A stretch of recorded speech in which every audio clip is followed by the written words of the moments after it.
Flood Protection Secrets, the podcast to the protection against heavy rain and flooding by Dr. Flood, Andreas Klippe.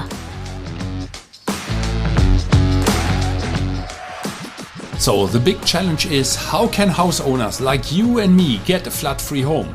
How can business managers like you and me get a flood-free company? And how can public servants provide flood-free critical infrastructure and livable cities?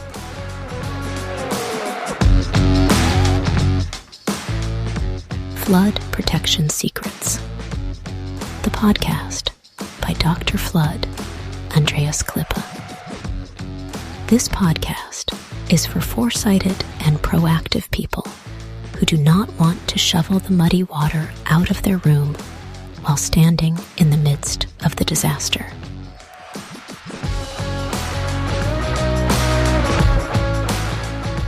Therefore, those who design and plan, the architects and engineers, need to construct such buildings and cities, and that even when the entire environment is completely flooded.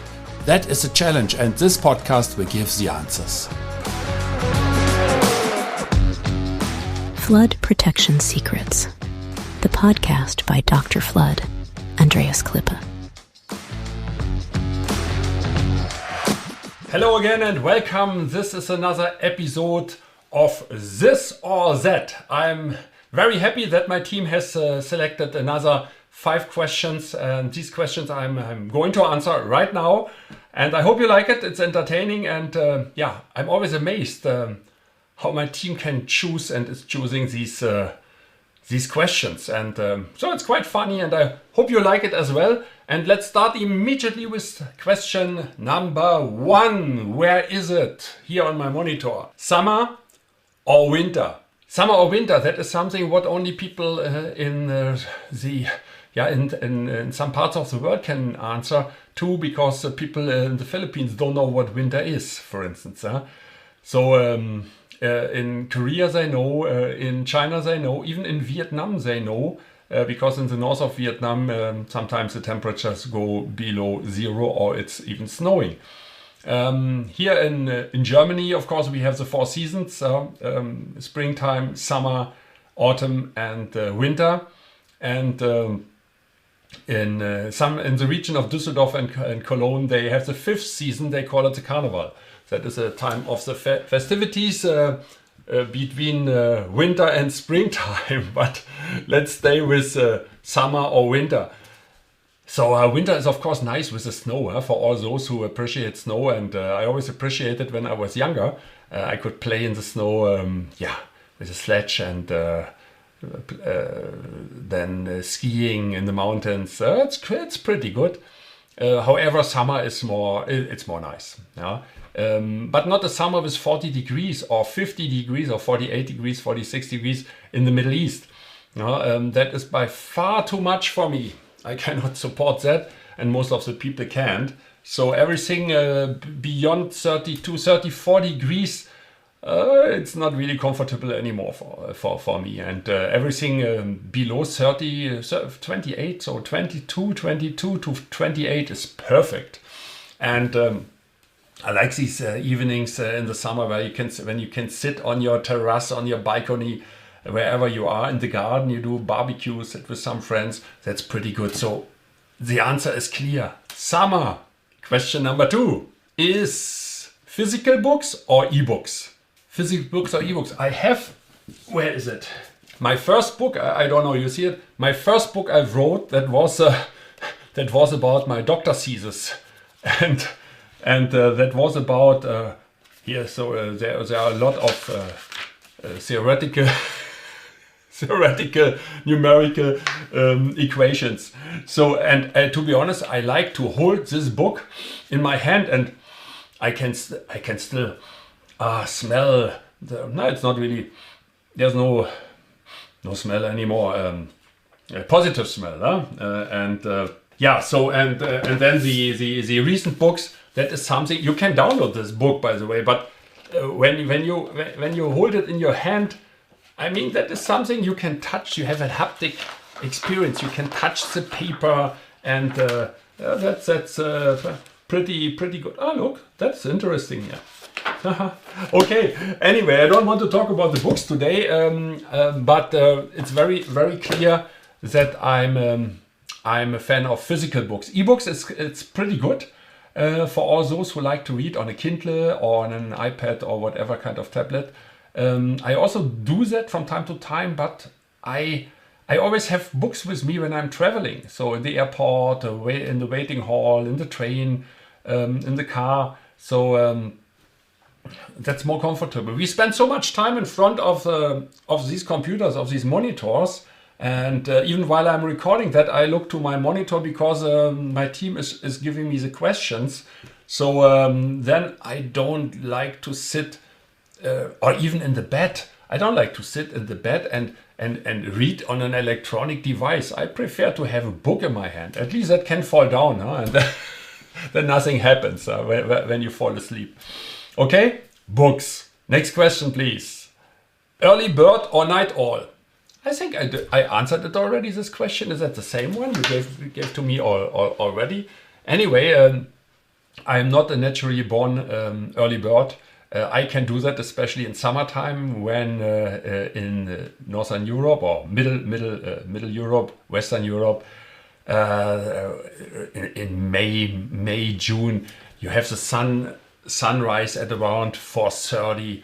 That is very comfortable, and then you open the windows and the fresh air is getting into the house and you can smell the grass already. The birds are singing outside, and that gives you immediately a good feeling. And I like to prepare to start my day at this time because then you are already in a good mood when everybody else is coming. And when the normal life is starting, when you hear the cars driving in the street, here's not much traffic where I am in Germany. However, when I'm in Asia, normally I don't get up at this time because in the Middle East or also in the Philippines or in Singapore or Vietnam, so sunrise is around 6 o'clock plus minus, and it's always the same thing. So it doesn't make any sense to get up at 4. That makes it difficult in wintertime in Germany to get up that early during wintertime. And night owl, yes, I'm a night person because I think I have more energy in the night. However, what I like is to work in the early morning, sleep during the daytime, and then work in the night again. But then you cannot get up in the morning again. That's a problem I still have to solve in my life. So I would say it's night owl. Next question, please. Team sports or solo exercise? I started to play football when I was young, so soccer for all those. I don't mean the American football, the German football or English football. So I always immediately played in a team, and because I was so tall, they put me in goal. So I became the goalkeeper from the very beginning. And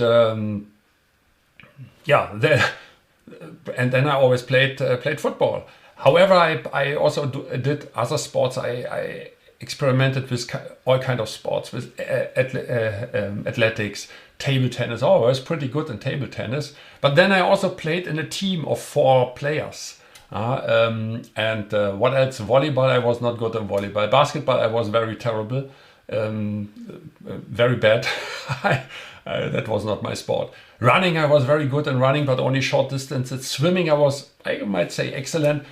So, and in swimming, of course, you swim alone, but I always appreciated to swim in a team, to win in a team, not to lose in a team, but it is easier to lose in a team than to be alone and when you lose.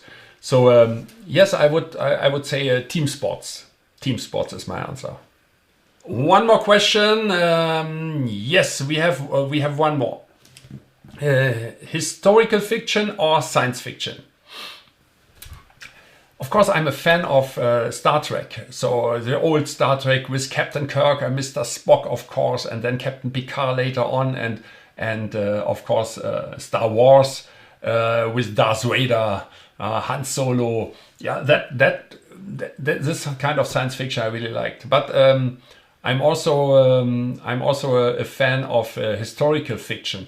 More of historical documentary, but historical fiction is quite interesting because you have an idea what's going on.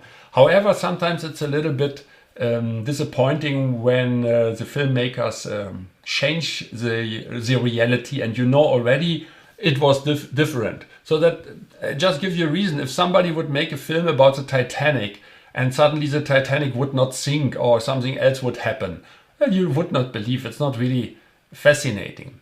But anyway, no, I go for science fiction. That is better. Okay, science fiction. As always, I ask my admin, is that okay? Do we have anything more? No? No, always the same answer. We are done. So I thank you very much for listening. It was interesting for me, and it always brings back some memories. And I hope it is the same for you, that you have some memories and you're also thinking about what you prefer to drink. Do you enjoy summer or winter? Is it you are a team sport guy or solo exercise guy? What kind of movies you like? What kind of movies and music? Yeah, and if you like, so I think we will make another episode one day. But next time we talk about flood protection secrets.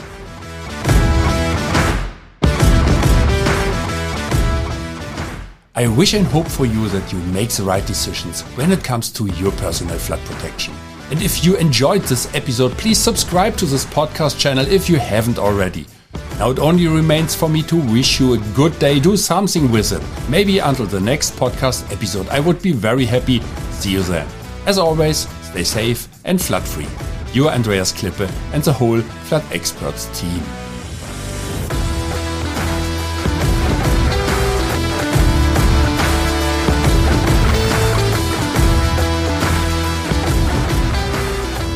That's it again with the new episode of Flood Protection Secrets, the podcast by Dr. Flood, Andreas Klippe, German engineer, book author, and head of the Flood Experts.